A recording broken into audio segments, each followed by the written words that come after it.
The ferry docks at Agios Kyriakos, and immediately something feels different. The pace, the air, the way people move. There's no rush here, no urgency. Time operates under different laws. An old man sits at a cafe, nursing Greek coffee that could strip paint, smoking a cigarette that should have killed him 30 years ago. He's 97. His name is Giannis, and he looks 60. His hands are steady. His eyes are clear. When asked about his health, he laughs. A deep, genuine laugh that comes from the belly. Health, he says. I don't think about health. I think about living. This is the first lesson of Ikaria. The island doesn't practice wellness. It practices life. There are no yoga studios here, no juice bars, no wellness retreats charging $5,000 a week. There's just rock and sea and people who have lived the same way for thousands of years. And somehow, that way keeps them alive when everything else fails. The landscape tells the story before the people do. Steep mountains rise straight from the sea. Terraced hillsides cling to impossible angles. Stone houses perch on cliff edges like they grew from the rock itself. This is not gentle farming country. This is harsh land, unforgiving land, the kind of terrain that breaks backs and crushes ambitions. But the Ikarians don't see it that way. They see challenge. They see purpose. They see the daily climb up the mountain as life itself, not an obstacle to life. In the village of Christos Ratios, time has stopped completely, or rather, it's inverted. Shops don't open until 11 at night. Restaurants serve dinner at 2 in the morning. Children play in squares while the moon crosses the sky. This isn't tourism. This isn't performance. This is how they've always lived. The entire village operates on a nocturnal schedule that would horrify every sleep scientist in America. And yet, when researchers measure their health markers, the results come back pristine. Better than pristine. Extraordinary. Dr. Christina Chrysohou spent 5 years studying Ikarian hearts. She arrived expecting to find genetic anomalies, special DNA, some biological explanation for the impossible. What she found instead was ordinary people living in an extraordinary way. Their hearts, she says, her voice still carrying disbelief, function like they belong to people 30 years younger. And it's not genetics. We tested for that. It's something else, something in how they live. The diet provides the first clues. Walk into any Ikarian kitchen and you'll find the same ingredients that have fed these people for millennia. Wild greens, gathered from mountainsides where they grow without cultivation. Bitter leaves that most modern palates would reject. Horta, dandelion, purslane. Leaves so rich in antioxidants they turn the blood young. The Ikarians eat these greens daily, mountains of them, boiled, dressed with olive oil that flows like medicine. Olive oil so pure and abundant, it's used for everything. Cooking, healing, sacred rituals. The trees that produce it are centuries old, their roots reaching deep into volcanic soil that feeds them minerals from the earth's core. Then there's the wine. Oh, the wine. Dark red wine made from grapes that struggle in rocky soil. Wine consumed not in careful, measured glasses, but in generous pours throughout the day, with lunch, with dinner. During afternoon conversations that stretch for hours, scientists arrive expecting to condemn this habit. They leave confused. The wine here is different, lower in alcohol, higher in antioxidants, made from indigenous grape varieties that exist nowhere else. Varieties that somehow in this specific soil, under this specific sun, produce something that protects rather than destroys. And the honey.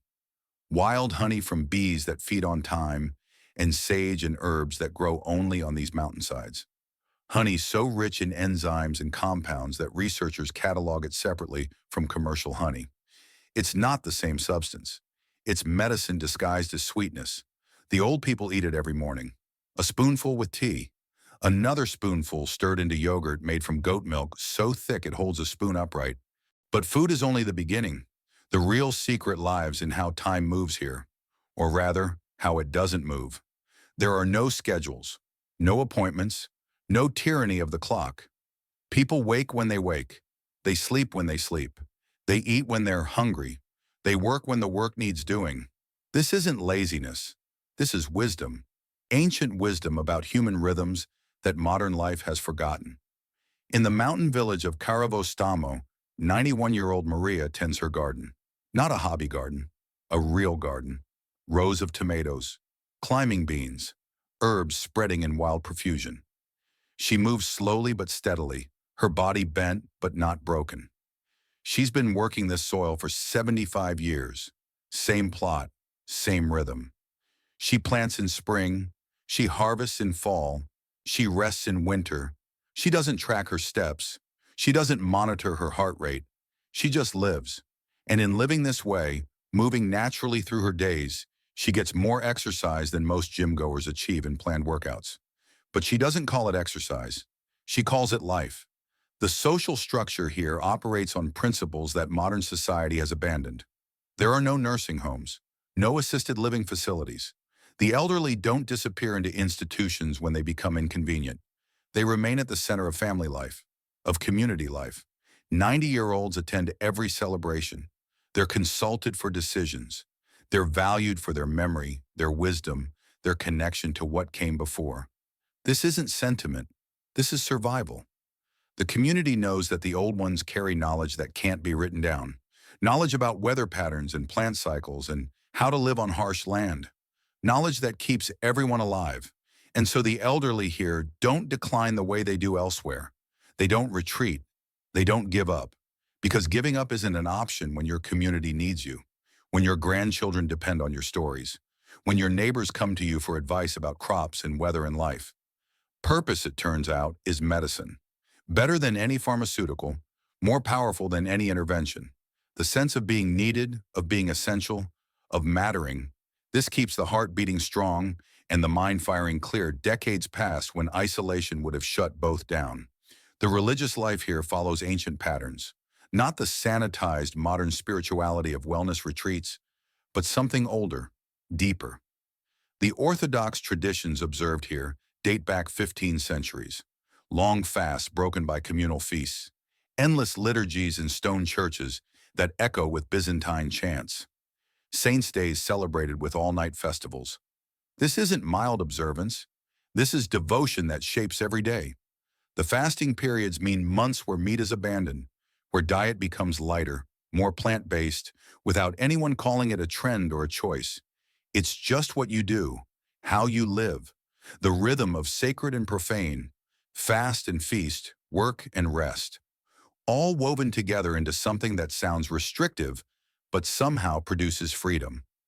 The freedom of not choosing, of following patterns so ancient they've become instinct. The landscape itself seems designed to extend life. The mountains force movement. Every house requires climbing. Every errand involves stairs, not gentle slopes, but steep ascents that make the legs burn and the heart pound. The old people navigate these inclines daily. They complain about them constantly, but they climb them anyway. And in climbing, in moving their bodies against gravity day after day, year after year, decade after decade, they keep their cardiovascular systems young. They maintain muscle mass. They preserve balance and coordination, not through planning, through geography, and everywhere the herbs, growing wild, covering hillsides in fragrant carpets, sage and oregano and thyme and rosemary, and dozens of varieties that don't have English names. The Ikarians know them all. They harvest them in season, dry them for winter, brew them into teas that fill houses with medicinal aromas. Modern researchers analyze these herbs and find compound after compound that reduces inflammation, supports cardiovascular function, enhances cognitive performance. The Ikarians don't know the science. They just know the herbs work, have always worked, will always work. Dr. Ilias Lariadis, who practices on the island, observes something that troubles and fascinates him in equal measure. My patients here, he says, they ignore me. I prescribe medications and they don't take them. I recommend treatments and they don't follow through. But they don't die. They live. They live better than my compliant patients on the mainland who follow every instruction. How do you explain that? How do you tell a 95-year-old woman to take blood pressure medication when her blood pressure is perfect without it? The paradox deepens. These people shouldn't be healthy by any modern measure. They consume too much saturated fat from cheese and milk. They drink alcohol daily. They smoke at rates that would horrify public health officials. They never set foot in gyms. They don't do cardio in any structured way. They eat carbohydrates without guilt or calculation. And yet, and yet, their bodies function like precision instruments. Their blood chemistry comes back clean. Their cognitive tests show minimal decline even in extreme old age. Something here is working. Something invisible to modern medicine. Something embedded in the pattern of life itself.